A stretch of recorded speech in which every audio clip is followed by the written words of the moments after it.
नमस्कार दोस्तों।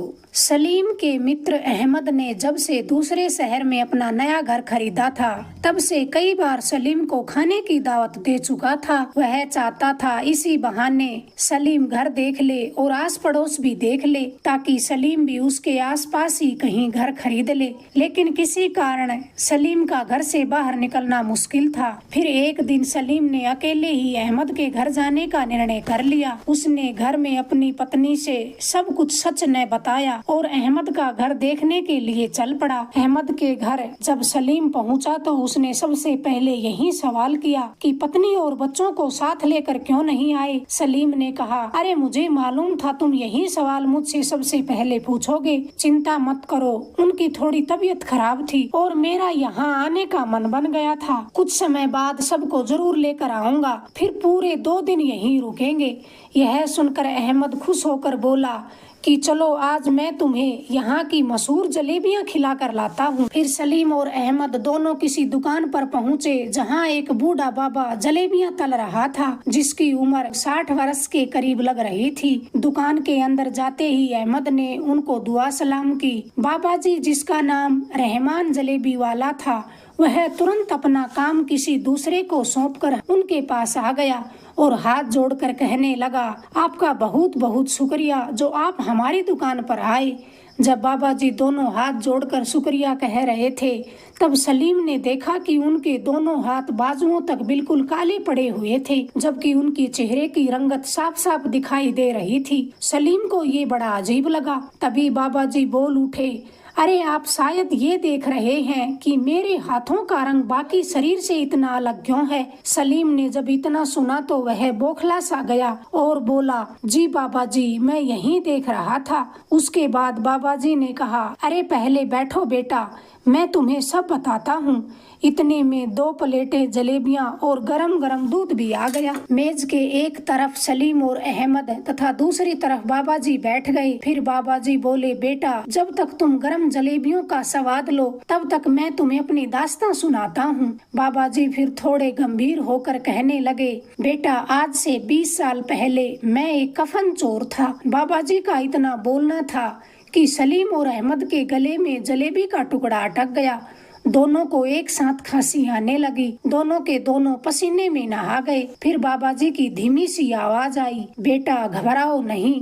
अहमद ने माथे का पसीना साफ करते हुए कहा, सुनाइए बाबा जी, आगे की सुनाइए। बाबा जी कहने लगे, बेटा कफन चुराने के साथ मैं कभी कभी किसी की फरमाइश पर मुर्दे की हड्डियां भी निकाल कर जादू मंत्र करने वालों या अस्पतालों में बेच दिया करता था। उस समय मेरी शादी को 3-4 साल हो चुके थे। मेरी पत्नी मुझे इस काम के लिए बार बार टोकती रहती थी, मगर मैं उस बेचारी को मार पीट कर चुप करा देता। बेटा यह काम मैं यहाँ से 30 किलोमीटर दूर दूसरे शहर में करता था और उसी शहर की एक गरीब बस्ती में रहता था। उस समय फोन किसी विरले ही के पास होते थे, जिसके कारण मैं अपने काम को आसानी से अंजाम दे देता। कब्रिस्तान के चौकीदार तो सपने में भी ये बात नहीं सोच सकते थे कि कोई ऐसा भी कर सकता होगा। फिर एक समय ऐसा आया कि मुझे 2 सप्ताह तक कोई नया कफन न मिल सका और न ही किसी जादू टोने वाले ने मुझसे किसी मुर्दे की कोई हड्डी खरीदी। भूखा मरने की नौबत तक आ गई। पत्नी भी बार बार कोई ढंग का काम करने की कहती तो मैं उसे झूठी दिलासा देकर चुप करा देता था। एक दिन मैंने कब्रिस्तान के पास से एक जनाजा जाते हुए देखा। उस दिन आकाश में बादल छाए हुए थे। मैं नए जनाजे की तलाश में सदा अलग अलग कब्रिस्तानों के चक्कर लगाता रहता था। लोगों की मौत से मेरे शरीर में खुशी की लहर दौड़ जाती थी। फिर बाबा जी सर्द सांस भरकर कहने लगे, उस दिन कब्रिस्तान के समीप जाता हुआ जनाजा देखकर मैंने फैसला किया कि आज रात ही जब कब्र की मिट्टी नरम होगी तब मैंने अपना काम करना है। ये किसी अमीर का जनाजा लग रहा था। मैं मन ही मन खुश हुआ कि पक्की बात है, कफन भी महंगा ही होगा। तो फिर मैंने घर आकर सारा दिन आराम किया। जब शाम हुई तो हल्की हल्की हवा और काले काले बादल भी अपने साथ ले आई। बिजलियां भी चमकने लगी थी। थोड़ा अंधेरा शुरू हुआ तो मैं एक छोटी सी टार्च कुदाल लेकर घर से बाहर निकलने लगा। उसी समय मेरी पत्नी मेरे सामने आकर खड़ी हो गई और हाथ जोड़कर कहने लगी, मालिक के लिए ये हराम का काम मत करो। मगर मैंने उसे झिड़क कर एक तरफ कर दिया और मैं घर से बाहर निकल गया। वीरान कब्रिस्तान वाली सड़क पर आकर मैं एक तरफ होकर चलने लगा कि कहीं किसी की नजर न पड़ जाए। मगर आप खुद सोचें कि रात 12 बजे के बाद कौन कब्रिस्तान वाली सड़क पर जा सकता है सिवाय मेरे, क्योंकि मैं तो एक कफन चोर था। कब्रिस्तान के पास आकर सबसे पहले मैंने दीवार लांगी। कब्रिस्तान के उस कोने में आ गया जहाँ मुर्दा दफन किया गया था। मैंने एक बार इधर उधर देखकर कब्र खोलने का इरादा ही किया था कि आसमान में जोरदार बिजली चमकी। चमकती हुई बिजली की रोशनी में मुझे कब्रिस्तान के बाहर सफेदे के बड़े बड़े पेड़ राक्षस के समान नजर आए।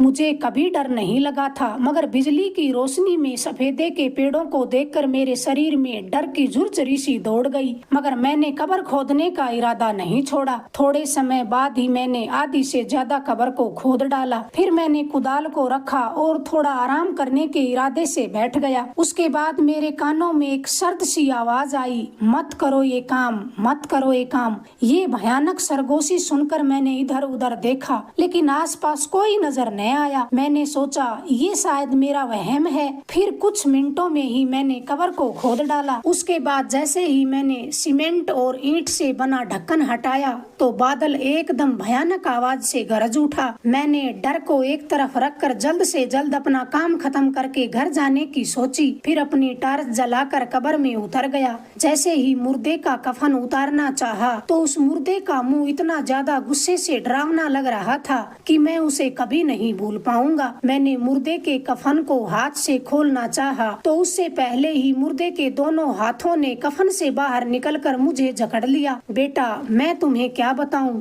मुर्दे की आंखें टॉर्च से ज्यादा रोशन और भयानक लग रही थी। डर से मेरे शरीर का एक एक रोंवा खड़ा हो गया। ये मेरे हाथ जितने काले पड़े हुए हैं, वहाँ तक मुर्दे ने मुझे छुआ था और उसके छूते ही मेरे हाथों की चमड़ी जैसे जल सी गई थी। डर के कारण मैंने ऊपर वाले को याद करना शुरू कर दिया और अपने पिछले कर्मों की माफी मांगने लगा। इसी दौरान जैसे मुर्दे को झटका लगा, फिर मैंने झट से कब्र के बाहर छलांग लगा दी। जिधर मेरा मुंह उठा उधर ही मैं भाग निकला। जरा सा पीछे मुड़कर देखा तो मुर्दा कफन समेत कब्र के बाहर खड़ा था। अब उससे ज्यादा मुझे कुछ याद नहीं। खौफ से मेरे रोंगटे खड़े हो चुके थे। मैं अंधाधुंध भागते हुए जाने किस तरह घर पहुंचा। पत्नी भी मेरी हालत देखकर डर गई। उसने मेरे हाथों की ओर देखकर कहा, मैंने कहा था कि तुम सोए मुर्दों को तंग मत करो। मैंने अपनी पत्नी से हाथ जोड़कर माफी मांगी और जीवन में कभी गलत काम न करने की कसम खाई। कुछ दिनों बाद मैंने वह शहर छोड़ दिया और यहाँ आकर डेरा डाल दिया। एक भले बुजुर्ग आदमी ने मुझे अपनी जलेबी की दुकान पर नौकर रख लिया। धीरे धीरे मैं भी जलेबी बनाना सीख गया।